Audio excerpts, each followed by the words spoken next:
Ryan Calloway showed up at my apartment on a Friday evening with 2 suitcases, a duffel bag, and the same expression he used to wear right before beating me at something. I stared at him through the open doorway. "You look pleased with yourself." "I found housing." "You found my couch." Temporary distinction. I stepped aside because 3 days earlier, I had agreed to let my childhood rival stay with me while his housing problem got sorted out. At the time, several weeks had sounded manageable. Standing there while Ryan carried his bags inside like he had just claimed new territory, I reconsidered. He looked around my living room, still organized enough to survive a minor earthquake.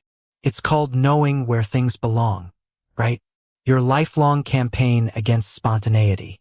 Within 10 minutes, I had explained the important rules. Shoes stayed by the door. Dirty dishes did not become permanent residents of the sink. The bathroom cabinet had assigned shelves. Ryan listened with irritating seriousness. Then he opened a kitchen cupboard. "That one's mine," I said. He glanced inside. "You assigned cupboards?" "I used that one. Then I definitely want it." "Ryan." He grinned, and suddenly we were 14 again, turning basketball scores, test grades, swimming races, and who could eat the hottest wings into matters of personal honor. "You haven't changed," I said. "Neither have you." That wasn't a compliment. Mine was. I hated that I almost smiled. Ryan eventually surrendered the cupboard, though he made sure to announce that he was doing so voluntarily and therefore technically had not lost. Then he returned to his luggage and pulled out a paper bag. "Peace offering." "I don't trust anything you call a peace offering." He took out a bag of coffee and set it on my counter. I stopped. It was the exact roast I bought for myself, from a small local brand I had started drinking years after Ryan and I stopped seeing each other regularly. "You guessed." "No," I looked at him. Ryan shrugged. "You mentioned it once." "When?" "A few years ago." "You remember what coffee I mentioned once a few years ago?" His expression shifted for barely a second before the familiar smirk returned. "I remember useful information." "That is not useful information." "It is if I'm living here." He walked away before I could ask anything else. I stood in the kitchen with the coffee between my hands, telling myself Ryan had always been annoyingly observant. A few weeks. That was all this was. I had survived competing with Ryan Calloway for most of my childhood. Living with him should have been easy. By Monday morning, Ryan had turned living together into a competition. It started with breakfast. I walked into the kitchen and found him leaning against the counter beside 2 plates of eggs and toast. "You cooked. You sound surprised." "I remember what happened when you tried to make pancakes at 16. That was sabotage. You forgot baking powder." "Exactly. Someone failed to remind me." I sat down before he could turn breakfast into a retrial of the case. Unfortunately, eating everything on my plate gave him enough evidence to declare himself the superior cook. By Tuesday, we were competing over who could clean the kitchen faster. Wednesday brought an argument about the best position on the couch. Thursday morning, Ryan announced that I took too long in the bathroom, so naturally I started timing him. It should have been exhausting. Instead, I caught myself looking forward to it. Ryan made the apartment louder and less predictable. He left cabinet doors open just long enough to annoy me, stole my preferred spot on the couch, and somehow managed to turn taking out the trash into an opportunity to accuse me of being afraid of losing. But the strangest moments were the ones when he stopped competing. Thursday night, I came home late from work and found a covered plate in the refrigerator. There was a note on it. "You're welcome. Try not to make this emotional." I carried the plate into the living room, where Ryan was stretched across the couch. "You saved me dinner?" He kept his eyes on the television. "There were leftovers." "There are exactly enough leftovers for one person." Tragic coincidence. I sat beside him. "You could just admit you did something nice." "And destroy my reputation?" The next morning, a loose handle on one of the kitchen cabinets that had been irritating me all week was suddenly fixed. I tested it twice. Ryan walked past with his coffee. "You fixed this." "It was making a noise." "It wasn't making a noise. It was emotionally making a noise." I laughed before I could stop myself. Ryan looked pleased, but instead of claiming another victory, he simply took a drink and walked away. That evening, we were sitting on opposite ends of the couch when my phone buzzed. I glanced down. A guy I had met recently had sent me a message asking whether I was free that weekend. Ryan looked over. "Who's that?" I turned the screen toward myself. "Nobody you know." That wasn't my question. I looked at him. "Why do you care?" "I don't." "You asked pretty fast for someone who doesn't care." Ryan reached for the remote. "I'm making conversation." "You hate making conversation." "With you, definitely." My phone buzzed again. Ryan's eyes moved toward it before he could stop them. I noticed. "So?" he asked. "So what? Are you going out with him?" There was something different in his voice now, something too casual to actually be casual. I smiled slowly. "Maybe." Ryan changed the channel. For the first time since he moved in, I had the strange feeling that I had just won something. I just couldn't figure out what game we were playing. By Saturday morning, Ryan had found a new arena for our competition. Errands. We needed groceries and a few things for the apartment, and somehow a 15-minute walk to the neighborhood shops became a debate over who could finish the list faster. "You're taking this seriously?" I said as Ryan studied the list on my phone. "You alphabetized it." "I grouped things by aisle." "That's worse." We split the list anyway. 20 minutes later, I reached for the last item at the same moment Ryan did. "Mine," he said. "I got here first." "Your hand touched it first." "I located it first." "That is not how shopping works." "It is now." I pulled the package toward me. Ryan held on. For a few ridiculous seconds, neither of us moved. Then the bottom of my paper bag gave way. Carton and 2 cans hit the floor. One rolled beneath a nearby display. I closed my eyes. Ryan had been waiting all morning for an opportunity like this. At 16, he would have made sure I heard about it until graduation. Instead, he released the package. "Hold this." He handed me his bag, crouched, collected everything, and checked the carton before putting it into his own. I stared at him. "What?" "Nothing." "That face is definitely something." "You're not going to say it?" "Say what?" "That I lost." Ryan looked at the torn bag, then at me. "You dropped groceries, Evan. I think civilization will recover." He carried the heavier bag on the walk home. I noticed that too. Back at the apartment, we unpacked everything together. Ryan put items in the wrong cupboards with enough precision that I knew he was doing it deliberately. "That goes on the second shelf." "I like it here." "You don't even use it." "Then why are you emotionally attached to its location?" I reached around him to move it. For a second, we were closer than either of us expected. Ryan went still. So did I.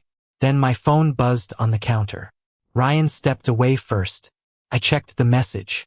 The guy from earlier in the week was asking whether we were still on for our date. Ryan opened the refrigerator. He's persistent. I looked up. "You read that?" "I saw the name." "You don't know his name." "You mentioned it." "I absolutely did not." Ryan paused with the refrigerator door open. "Maybe I saw it Thursday." I folded my arms. "You've been paying attention." "I have eyes." Apparently very competitive eyes. He shut the refrigerator harder than necessary. "Are you going?" "Probably."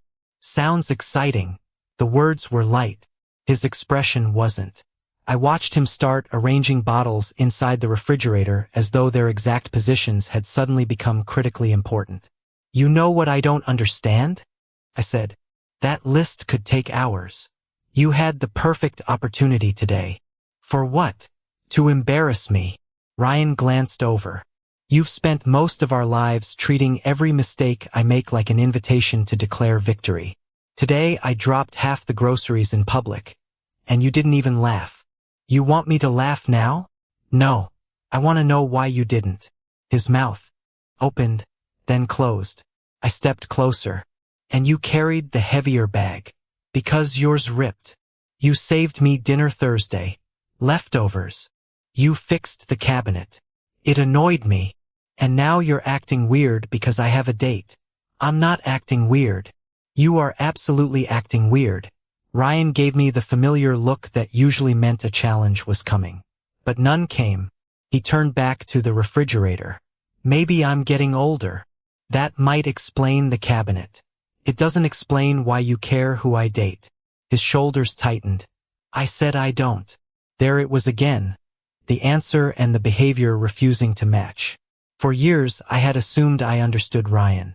He competed because he wanted to win. He provoked me because irritating me was fun. Every challenge had always seemed to have an obvious purpose. Standing in my kitchen, watching him pretend the arrangement of bottled water required his complete concentration, I realized something had changed. Or maybe I had been looking at the wrong thing all along. The next time Ryan contradicted himself, I decided I wasn't going to let him escape with a joke. The next contradiction arrived 3 nights later. I was standing in front of the bathroom mirror, trying to decide whether changing my shirt again would make me look more confident or merely confirm that I had become ridiculous. Ryan appeared in the doorway behind me. Third one. I met his eyes in the mirror. Second. I saw the blue one. That was never seriously considered. Of course not. It made you look approachable. I turned. And that would be terrible? For you? Off-brand. I pushed past him toward my bedroom. Ryan followed as far as the hall. You're really going out with this guy? There was that tone again.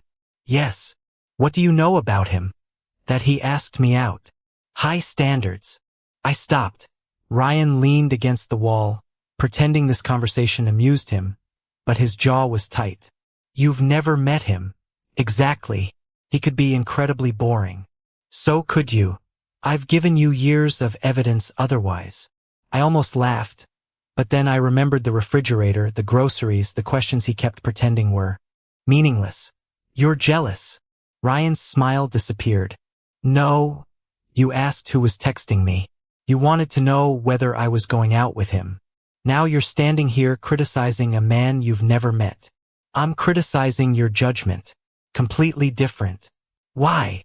Because your judgment has always needed supervision. I stared at him. He tried to smile again. I didn't let him escape. There. That. What?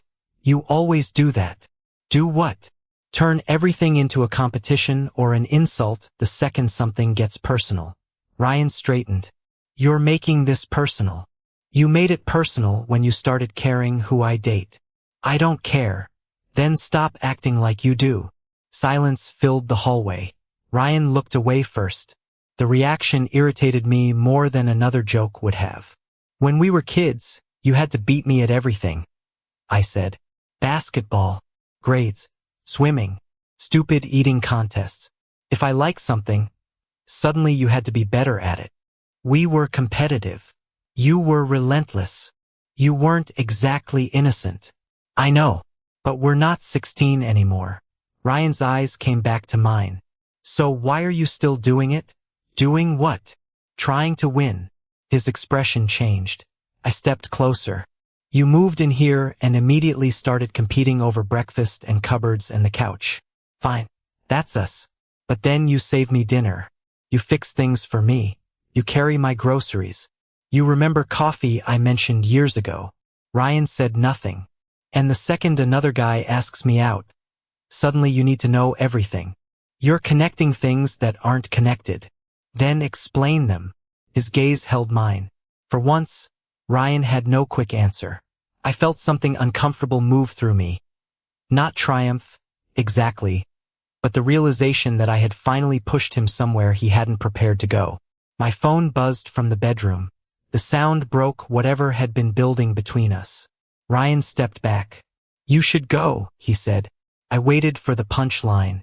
There wasn't one. Ryan, you have a date. His voice was controlled now. I went into the bedroom, grabbed my phone and jacket, then returned to the living room. Ryan was sitting on the couch with the television on. He didn't look at me. I reached the door and hesitated. Part of me wanted him to make one last comment. Something annoying. Something competitive. Something familiar enough to put us back where we belonged. He stayed quiet. I left. The date itself was fine. That was the problem. Nothing went wrong. There was no disaster to justify why my attention kept drifting back to my apartment, to Ryan's expression when I called him jealous, to the question he had refused to answer. By the time I came home, the apartment was dark except for a lamp beside the couch. Ryan was still awake. He looked up when I entered. No teasing. No demand for a score. No smug question about whether the other guy had impressed me. Just Ryan, unusually quiet, watching me take off my jacket. And suddenly I wanted his answer more than I cared how the date had gone. Ryan muted the television before I had fully closed the door. For a moment, neither of us spoke. Then he asked, "How was it?" I hung my jacket beside the door. "Fine. Fine. Yes. That's descriptive." I looked at him. "You wanted a full review?" "No, then why ask?" Ryan set the remote down. I walked into the kitchen, mostly because standing in front of him felt strangely exposed. I poured myself a glass of water and heard him follow me. "So," he said, stopping on the other side of the counter. "Are you seeing him again?" I took a drink. "You're doing it again." "Doing what?" "Pretending you don't care while asking questions that only make sense if you care." Ryan exhaled. "Evan." "No. You told me to go, so I went. The date was fine. He was nice. And somehow I spent half of it wondering why my childhood rival was sitting at home acting jealous. I told you I wasn't jealous. And I stopped believing you." His eyes narrowed, but there was no challenge in them this time. That made it harder. I put the glass down. "Why does it matter?" Ryan looked toward the living room. Don't what?" "Turn away and make a joke. Just answer me." He rubbed a hand over the back of his neck. I had seen Ryan lose races, arguments, games, and bets. I had seen him furious and smug and determined to demand a rematch. I had almost never seen him uncertain. "You want an answer?" he said. "Yes. I don't know how to give you one that makes sense." "Try." His gaze dropped to the counter between us. "When we were kids, competing with you was easy. I waited. You understood it. I challenged you, you challenged me back. Nobody had to explain anything. That still doesn't explain now." "I know." He gave a short laugh, but there was nothing amused in it. "The stupid part is that I thought it would be different after all these years. Then I moved in here, and within 10 minutes we were arguing about cupboards. You started that." "I absolutely did." Despite myself, I smiled. Ryan didn't. His expression softened instead. "I liked that you still reacted to me." The smile disappeared from my face. Ryan continued before I could speak. "I liked knowing I could still get your attention. And your opinion." He paused. "Your opinion has always mattered to me more than it should." The kitchen suddenly felt too quiet. "How much more?" Ryan looked at me. There it was, the edge of something larger. Then he shook his head. "That's as far as I can get tonight." Normally, that would have frustrated me. Instead, I realized how much it had cost him just to say what he already had. I moved around the counter. Ryan didn't retreat. We stopped close enough that I could see the tension in his jaw. "So all those competitions. I'm not giving you the satisfaction of rewriting my entire childhood in one conversation. That sounds like a challenge." His mouth twitched. "Careful." The word came out quieter than his usual teasing. Neither of us moved. For years, being this close to Ryan had meant preparing to shove past him, steal a ball, grab something first, or prove some ridiculous point. Now there was nothing to win. My hand rested on the counter beside his. Ryan glanced down at it, then back at me. The space between us felt deliberate. I could have stepped away. So could he. Neither of us did. My pulse picked up as the meaning of that settled between us. Ryan's expression had lost every trace of performance. No smirk, no provocation, no attempt to turn the moment into something safer, just attention. The same attention I was suddenly beginning to recognize everywhere. Finally, Ryan moved back. Not far, just enough to let us breathe again. "I should probably sleep," he said. "Probably." He reached the hallway, then stopped. "Evan?" "Yeah. I'm glad the date was only fine." He disappeared toward his room before I could answer. I stayed in the kitchen. For most of my life, I had believed Ryan competed with me because winning mattered to him. Tonight, he had given me a different answer. Not all of it, but enough that the old explanation no longer worked. And once that changed, I had no idea what we were supposed to call whatever came next. The next morning, Ryan was already in the kitchen when I walked in. He handed me coffee without asking. I took it. Neither of us mentioned the night before. That should have made things normal again. Didn't. Every ordinary thing had acquired a second meaning. When Ryan sat beside me on the couch instead of taking the chair, I noticed. When he waited for me before starting dinner, I noticed. When I went to the kitchen for water and found him following me a minute later for no obvious reason, I noticed that too. The competition continued, but neither of us could hide inside it anymore. 2 days later, Ryan beat me at a stupid argument over who could make dinner faster. You cheated, I said. You're struggling with defeat. You started before I did. You were standing in the kitchen. I was getting a glass. Preparation is part of competition. He grinned. Then he quietly moved the better-looking plate toward me. I stared at it. Ryan noticed. What? You won. Yes. So why are you giving me that one? His smile faded slightly. It's dinner, Evan. That's not an answer. He looked down at his plate. I realized I was doing exactly what I had promised myself I would do, refusing to let contradictions pass unexplained. You said my opinion mattered, I said. Ryan's shoulders tightened. And since then, you've been acting like that conversation never happened. I'm sitting here having dinner with you. You know what I mean. He pushed his fork through his food without eating. I lowered my voice. What happens now? Ryan looked up. I don't know. You seem to know exactly what you wanted when you were interrogating me about my date.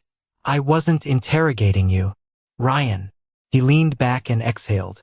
I told you more than I've ever told you about this. I know.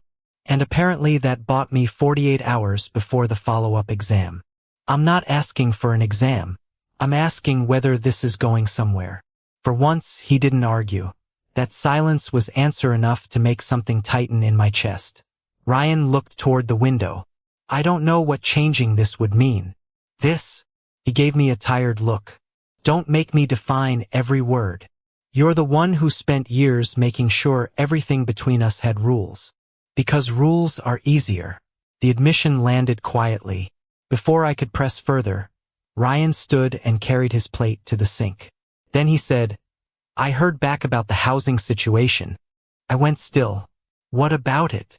It's almost sordid. I had known this was temporary from the moment he arrived with those suitcases.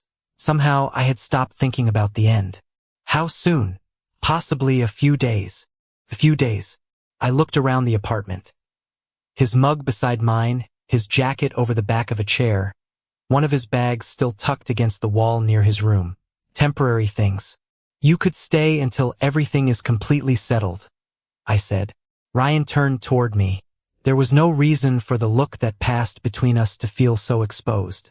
You don't have to offer that. I know. He held my gaze. For a second, I thought he might understand exactly what I was really offering. Then he looked away. I'll figure it out. The answer irritated me more than a refusal. Over the next 2 days, Ryan kept choosing to be near me. He sat beside me, waited for me, made coffee for 2. Found reasons to remain in the kitchen when I was there. None of those things were required by sharing an apartment. But whenever I tried to ask what they meant, he retreated behind uncertainty. The contradiction had changed. Before, Ryan claimed he didn't care while behaving like he did. Now I knew I mattered to him. What I didn't know was whether I mattered. Enough for him to do anything about it. And suddenly the end of his housing problem didn't feel like good news.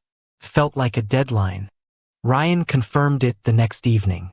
We were clearing dinner when he said, The place is available tomorrow. I stopped with a plate in my hand. That fast? Apparently. He kept rinsing a glass as if he had just told me the weather. So you're taking it. Ryan turned off the water. It solves the problem. That wasn't what I asked. He looked at me. What do you want me to say? I set the plate down harder than I intended. I don't know. Maybe something that sounds like the last week actually happened. His expression tightened. Of course it happened. Then why does this feel like you're running the second you have somewhere else to go? I needed temporary housing, Evan. I found permanent housing. That was always the plan. There it was. The practical explanation. A week earlier I would have accepted it without question. Now it hurt. So that's all this was? I didn't say that. You don't have to. Ryan stepped away from the sink. You're deciding what I mean before I can say anything. Because you never say anything. I told you your opinion has always mattered to me. And then every time I ask what that means, you hide behind, I don't know. His jaw tightened. What exactly do you want from me? I want to know whether I'm just another competition you got bored with when it became difficult. Ryan stared at me. That's what you think? I think you've spent most of our lives trying to beat me. And you spent most of our lives assuming you knew why. Because you never gave me another reason. He laughed once, sharply. You never asked. I'm asking now. The room went quiet. I could hear the refrigerator humming behind us. Ryan looked toward the hallway, where one of his suitcases had reappeared beside the wall. The sight of it made something inside me drop. You know what the worst part is? I said. I actually started believing all these little things meant something. They do. Then stay. The words came out before I could reconsider them. Ryan looked at me. I forced myself not to retreat. Not because you need the room. Not because your housing fell apart. Stay because you want to. His face changed, but he didn't answer. That silence hurt more than I expected. I shook my head. Right, Evan? No. You wanted rules? Here's one. I'm not going to compete for someone who won't even admit what game we're playing. That isn't fair. Neither is making me guess. Ryan stepped closer. You think this is easy for me? I think leaving is. He stopped. For several seconds, neither of us moved. Then I asked the question that had been waiting underneath every other one. When we were kids, why did you try so hard to get my attention? Ryan's expression went completely still. Every challenge, I continued. Every rematch. Every stupid argument you started when I was paying attention to something else. Why? His eyes dropped. I waited. This was the moment when he usually found a joke, an insult, some competitive escape route. Nothing came. Finally, he said, I can't do this tonight. I swallowed. Of course. That's not. I'm done asking. I walked past him before he could finish. For the first time since Ryan moved in, I closed my bedroom door between us. I lay awake longer than I wanted to admit. Outside, the apartment stayed quiet. By morning, Ryan could pack the rest of his things and leave. The housing problem that had forced us together would be over, and there would be nothing left requiring him to stay. For years, I had thought Ryan wanted to beat me. Now he had the easiest victory I had ever given him. He could walk away without answering the question. And I was beginning to understand that if he did, I wasn't going to chase him. Morning came with the sound of a zipper. I opened my bedroom door and found Ryan in the living room beside his suitcases. For a second, neither of us spoke. Then he said, Before you decide this proves everything you said last night, I need you to listen. I stayed by the hallway. Ryan looked exhausted. More importantly, he looked nervous. I had almost never seen him nervous around me. You asked why I kept trying to get your attention when we were kids. Yes. I knew the answer. That hurt. You said you couldn't do it. I couldn't say it without changing what all of it meant. He looked at the suitcase beside him, then back at me. When we were teenagers, I figured out that competing with you guaranteed one thing. What? You looked at me. I said nothing. If I challenged you, you showed up. If I beat you, you demanded a rematch. If you beat me, I got one. If you were interested in something else, I found a way to turn it into something between us. Pieces of our childhood rearranged themselves in my head. The races, the arguments, the challenges Ryan had invented for no reason I could understand. You wanted my attention. I wanted you. The words landed harder than anything else he had said. Ryan swallowed. I didn't know what to do with that then. Competing was easy. Wanting you wasn't. How long? Long enough that I stopped remembering which competitions I actually cared about winning. I stared at him. So all those years. Not all of it was fake. I genuinely enjoyed beating you. Despite everything, a laugh escaped me. Ryan smiled briefly, then became serious again. But sometimes I started things because you were busy with someone else. Sometimes I challenged you because I wanted another hour with you. Sometimes losing didn't bother me because it meant you'd come back for a rematch. The memory of his jealousy over my date suddenly felt less like a new development and more like an old pattern wearing adult clothes. Why didn't you tell me? Because if I competed with you and lost, I could try again. If I told you the truth and lost you, there wasn't a rematch. I looked at the luggage. And now you're leaving. I have somewhere else to live. Exactly. Ryan stepped toward me. That's why I'm telling you now. I frowned. I could leave, he said. I could take the apartment, pretend these last few weeks got complicated, and keep enough pride to convince myself I handled it. He took another step. But you were right last night. Leaving would be easy. His voice lowered. And I'm tired of choosing the easy version. The distance between us disappeared until only a few inches remained. I don't want to compete for pieces of your attention anymore. Evan, I don't want to make you jealous or annoy you until you look at me or pretend I'm asking about your dates because I'm evaluating your judgment. My heartbeat accelerated. What do you want? You.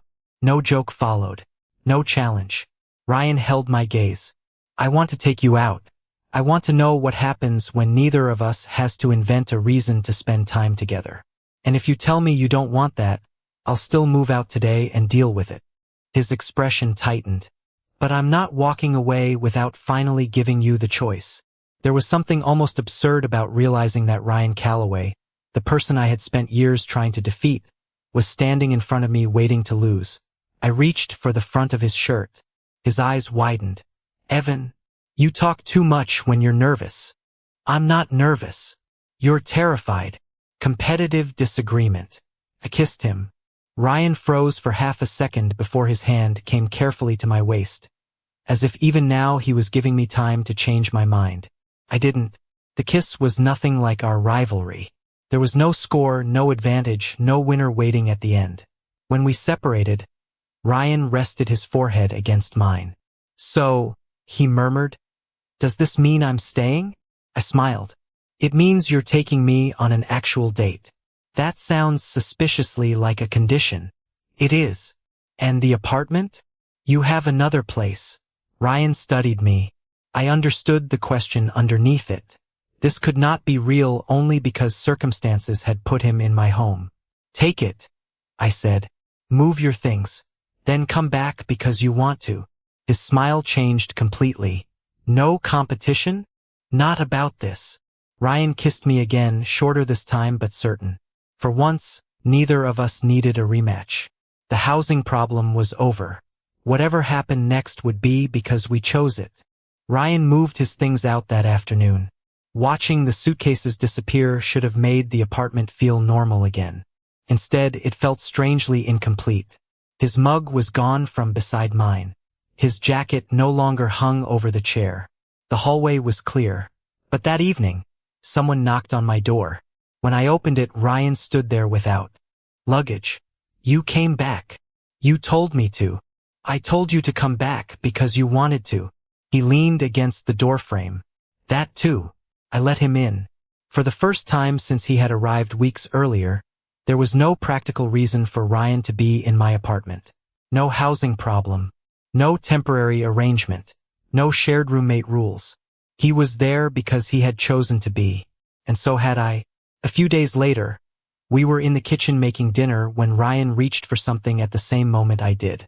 Our hands stopped inches apart. I narrowed my eyes. Race you. Ryan looked at me. What? You heard me. Normally, that would have been enough. He would have accepted before I finished the sentence, invented 3 additional rules, accused me of cheating, and demanded a rematch if he lost. Instead, he took the item from my hand, placed it calmly on the counter, and stayed beside me. I'm retiring. I stared at him. From competition? From pointless competition. You're scared.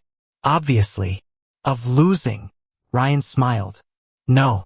I finally figured out I was trying to win the wrong thing. I folded my arms. That sounds suspiciously mature. Don't spread it around. I laughed. Ryan bumped his shoulder lightly against mine and remained there. It was such a small thing. Once, he would have needed an excuse to stand that close. A challenge. A race. Something he could pretend mattered more than the fact that he wanted my attention. Now he simply stayed. So all those years, I said, you could have saved us a lot of trouble by asking me to hang out. Ryan considered that. Probably. Instead, you challenged me to approximately 1,000 unnecessary competitions. I had a system. It was a terrible system. It worked eventually. After more than a decade. Still counts. I shook my head. He smiled, then reached for my hand. There was no hesitation in it now. No audience. No temporary housing problem forcing us into the same space. No rivalry giving either of us an excuse. Just a choice. Ryan had spent years trying to beat me because he hadn't known how to ask me to choose him. In the end, the thing that changed everything was that he finally stopped trying to win and stayed beside me instead.